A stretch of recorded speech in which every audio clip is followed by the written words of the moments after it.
Shalom Bapak Ibu Saudara yang terkasih, selamat datang kembali di channel YouTube Firman Tuhan. Channel ini akan membagikan kebenaran firman Tuhan setiap harinya, sehingga kita bersama-sama bertumbuh di dalam kebenaran Yesus Kristus Tuhan kita. Amin. Bapak Ibu Saudara, kebenaran firman Tuhan pada kesempatan ini berjudul Berdiri di atas sukacita Allah, yang terambil di dalam Filipi 4 ayat 10-13. Demikian kebenaran firman Tuhan.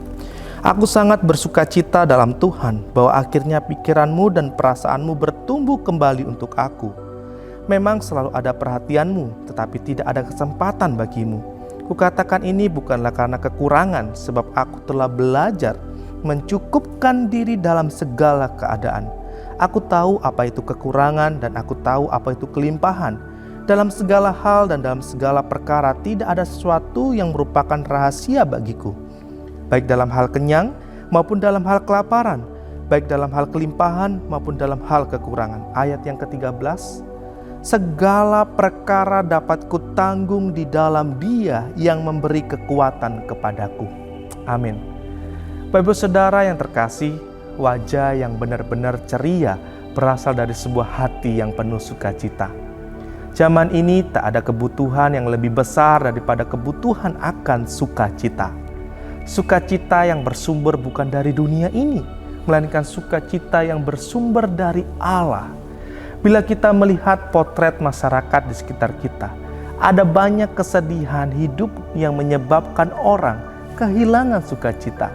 Sebagai contoh, para petani bersedih hati karena gagal panen sudah menanti. Para buruh pada mengeluh karena PHK sudah di depan mata. Ibu-ibu pada bingung karena harga-harga di pasar semakin melambung. Bayi-bayi pada menangis karena asupan gizi semakin menipis. Para murid berhenti belajar karena biaya semakin tak terkejar. Jomblo-jomblo banyak yang galau karena hingga kini tidak ada tambatan hati. Bapak Ibu Saudara yang terkasih, tak ada yang lebih baik daripada sikap yang penuh sukacita ketika kita menghadapi berbagai tantangan kehidupan. Sukacita adalah sikap yang tumbuh dari keyakinan orang percaya kepada Allah. Bagaimana kita dapat mengalami sukacita tersebut? Poin pertama ialah dengan cara mengalami pemeliharaan Allah dengan sempurna. Dasar firman Tuhan untuk poin pertama ini terambil dalam Filipi 4 ayat 10. Bapak Ibu Saudara yang terkasih, seringkali kita diperhadapkan dengan berbagai masalah yang menguras seluruh energi kita, baik secara mental, emosional, bahkan spiritual kita. Di saat-saat seperti itu, kita kehilangan cara pandang akan pemeliharaan Allah. Kita berjuang untuk mengatasi dan mengentaskan dengan kekuatan kita, dan hasilnya adalah kita berada dalam depresi. Paulus menulis surat ini bukan pada masa-masa tenang, atau di saat-saat menikmati libur panjangnya, melainkan dalam penjara dan di saat nasibnya tidak menentu. Bapak Saudara yang terkasih, Paulus dengan meregang borgolnya, ia menulis kata-katanya, dan di dalam surat Filipi ada 17 kali kata sukacita disebar di seluruh tulisannya. Sukacita yang dialaminya bersumber dari adanya pemeliharaan Allah yang sempurna. Apa arti dari pemeliharaan Allah itu? Pemeliharaan Allah berarti bahwa Allah telah melihat sebelumnya. Allah lah yang lebih dahulu mengatur keadaan dan situasi untuk memenuhi rencananya. Berbicara tentang pemeliharaan Allah, Alkitab menjelaskan bahwa Yusuf dipelihara Allah, di mana Yusuf ketika berada di Mesir pada waktu kelaparan terjadi.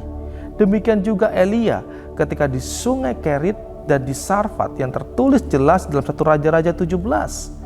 Dan dalam konteks ini Allah mengerakkan hati jemaat Filipi untuk memelihara Paulus. Bapak Saudara, Allah itu berdaulat atas hidup kita.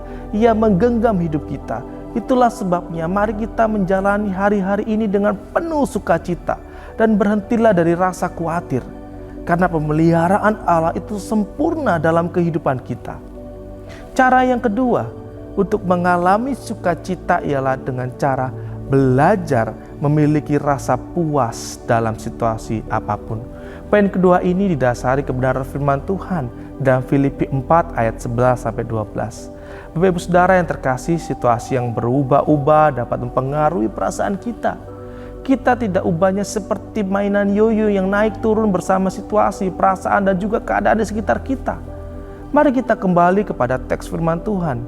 Di tengah-tengah situasi yang buruk tersebut, Paulus belajar menyesuaikan diri. Hidupnya bukan korban dari keadaan, melainkan hasil dari pilihan sadar yang didasari oleh prinsip nilai yang diyakini, dihidupi, dan dijalaninya. Rasa puas Paulus bersumber dari belajar. Kata belajar, amaton, artinya belajar dari pengalaman hidup yang dijalaninya. Dan hal tersebut merupakan suatu sikap yang ditanam dalam jangka waktu yang lama. Paulus mampu menghadapi situasi yang buruk, karam kapal, kelaparan, kedinginan, dan tubuh penuh luka. Dan dalam penderitaan tersebut ia mampu berdiri di atas prinsip hidup yang ia jalani. Bapak Saudara yang terkasih, sumber sukacita yang dialami Paulus telah wujud dari rasa puas bersama dengan Allah. Sebuah kata mutiara menasihati kita, jika uang yang menjadi objek hidup kita dan sumber rasa puas, kita pasti hidup dalam ketakutan akan kehilangan uang. Hal itu akan membuat kita curiga. Jika ketenaran adalah tujuan hidup kita dan sumber rasa puas kita, kita akan menjadi kompetitif dan tidak membiarkan orang lain mengalahkan kita. Hal itu akan menyebabkan iri hati. Jika kekuasaan dan pengaruh yang menjadi mesin penggerak kita dan sumber rasa puas kita, kita akan menjadi orang yang suka memaksakan kehendak. Hal itu akan membuat kita menjadi sombong. Jika harta yang menjadi Allah kita dan sumber rasa puas kita, kita akan disebut materialis dan tidak pernah merasa cukup. Hal itu akan membuat kita serakah. Semua pengejaran itu berkebalikan dari rasa puas yang mendatangkan sukacita. Bapak Ibu Saudara yang terkasih, ada seorang keluarga dengan TV hitam putihnya.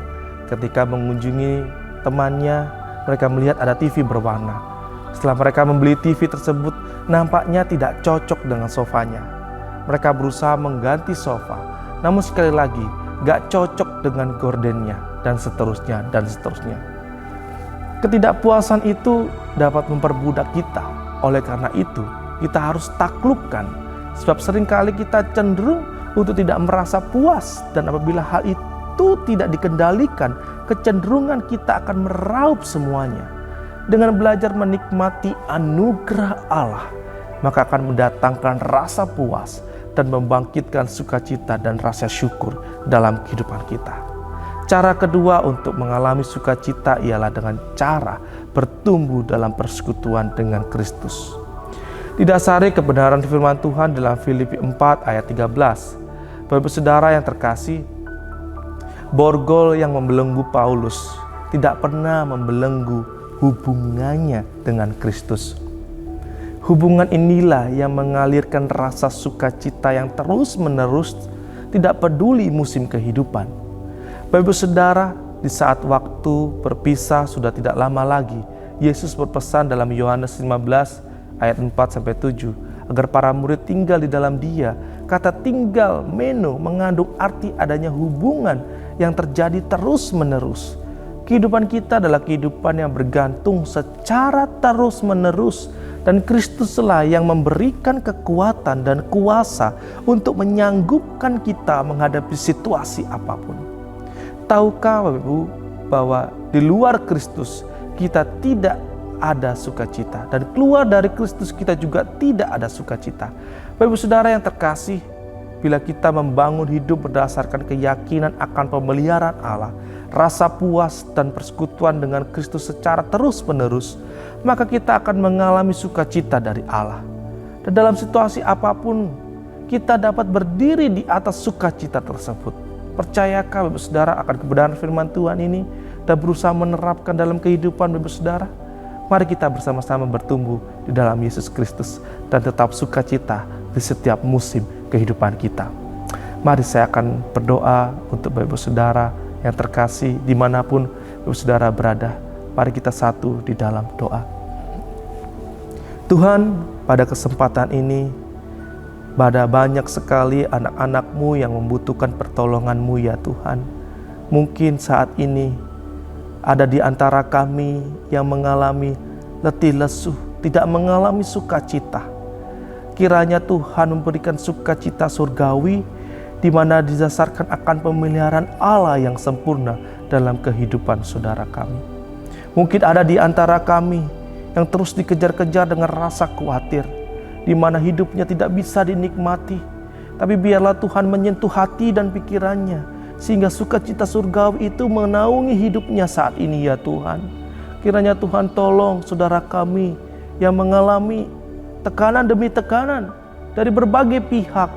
Kiranya Tuhan berikan sukacita untuk melihat akan penyertaan dan persekutuan dengan Tuhan adalah penting, sehingga mendatangkan sukacita dalam hidupnya. Kami serahkan Tuhan kehidupan kami semua ke dalam tangan-Mu. Kami tahu bahwa sukacita kami adalah berasal daripada Tuhan. Dan biarlah sukacita kami tidak dipengaruhi oleh musim kehidupan kami.